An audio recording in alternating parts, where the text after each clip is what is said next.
There we go. Hopefully it should start recording now. Yeah. Well, thank you so much, Katie, for coming on here to talk to us today about how we can honour our boundaries, how we can know what our boundaries are when they've been crossed, and just how to be able to express those boundaries. So I'm really grateful to have you on here.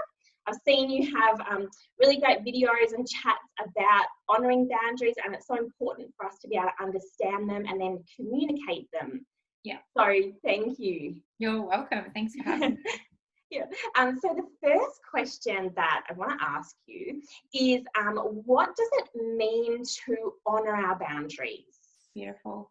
So for me, what it means to honour our boundaries is truly to honour our own physical, emotional, mental, and energetic space. And so for me, these things move through multiple layers of our being. And so I don't just look at like our physicality, but I look at multiple layers of it. But in short, it just means us honouring our own true desires and our own right to our own space, and making decisions that support our own highest good and what we really want for ourselves, and not making decisions based on what other people want, what we think they might want us to do, and honouring our ability to say no to things that don't feel good, and use our voice and speak up when something doesn't feel right to us, to actually be able to communicate that.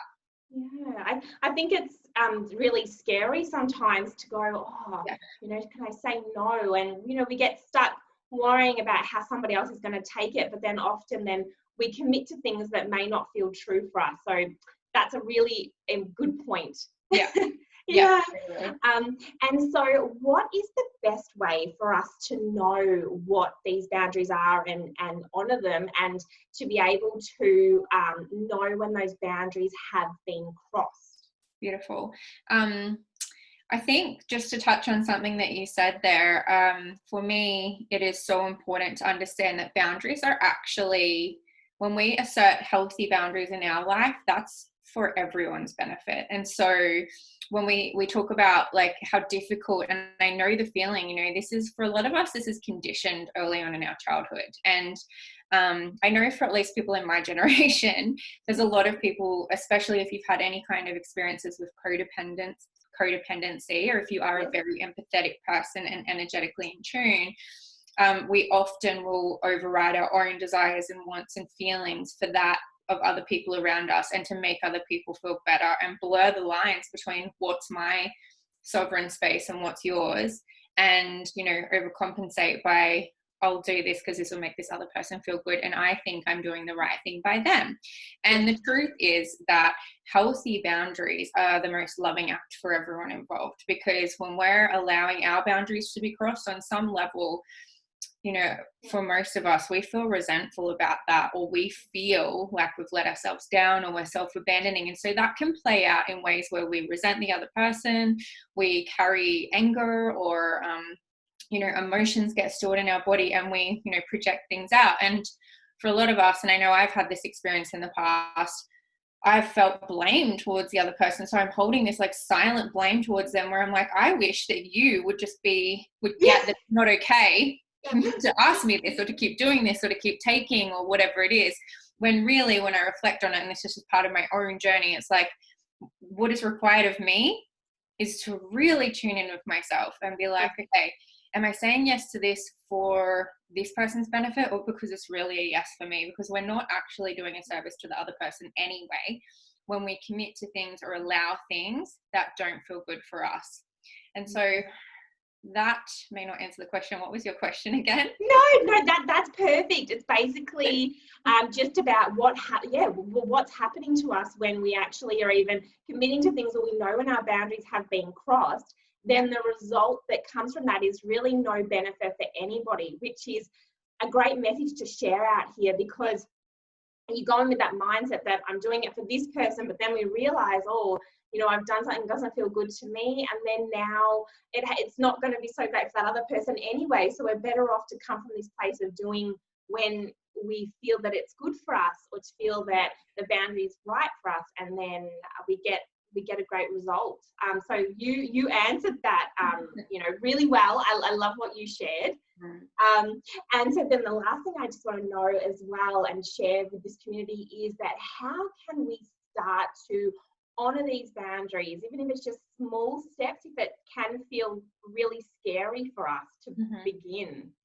So the beautiful thing is, if you're someone that does get your boundaries crossed and blurred quite often, and people encroach on your boundaries or your personal space, in those myriad of different ways that I was talking about, energetically, emotionally, physically, it's really important to recognize that there's an opportunity here for you to become a higher version of yourself. And so, things that happen outside of us aren't happening to us. And I know it sounds like such a cliche, but they truly are there to present to us clearly where there's an available shift or a healing that needs to take place, or where we can be called forth into more of our power and our strength. And so when people come into your world, like I've encountered all kinds of situations, from toxic relationships where men have really crossed my boundaries, to family dynamics, to working environments where I've been bullied and all that sort of stuff. And it's like, okay, cool. So these people that come into my world, because my world is just a reflection of what's going on for me. And so when these people come into my world, they're showing me, they're inviting, they're opening a door of opportunity for me to stand up and go,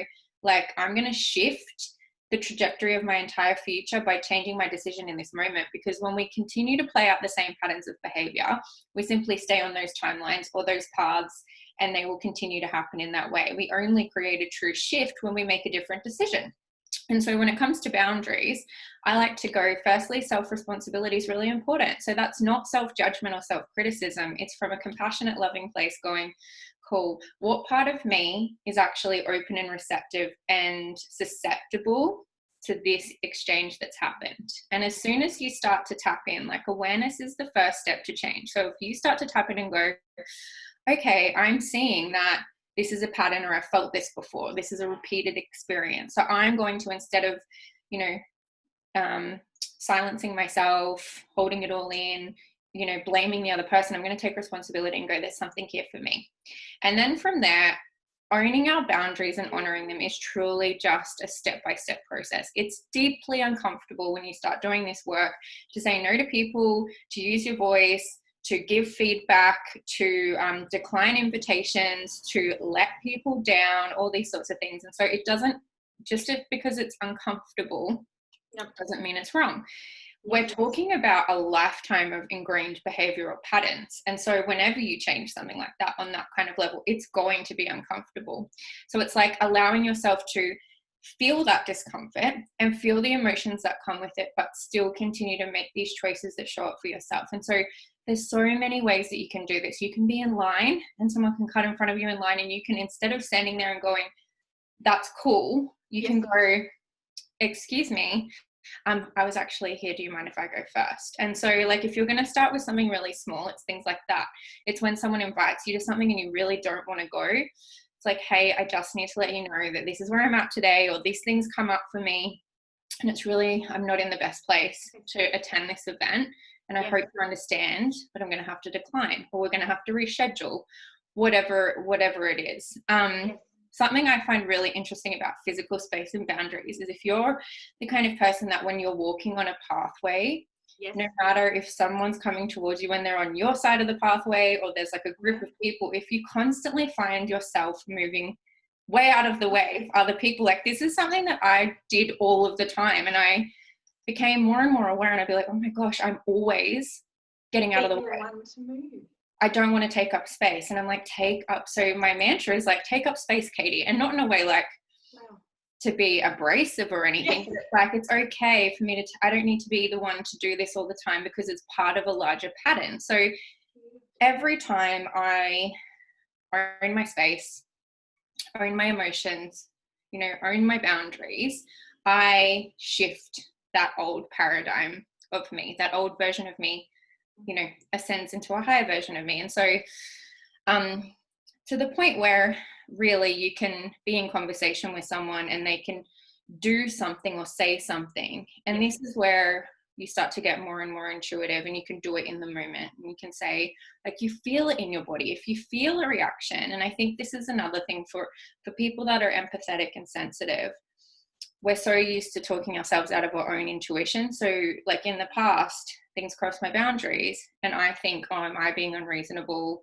Blah, blah, blah. But now when I feel it and something doesn't feel good for me, it doesn't matter what the other person thinks about the situation. I always honor myself first now. So I'll say, even if I don't know why, I'll just say, I really don't feel good about where this conversation is going. And so I'd like to end it. Or you've just said this and I feel like it's kind of like I'm uncomfortable with the way that this conversation is heading because of this. And so I would love to end the conversation. I would love to change topics.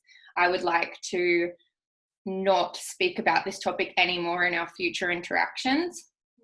And so every time you do this and you show up for yourself in this way, and not from a defensive place, although it may start like that when we're practicing because we've got some fear around it.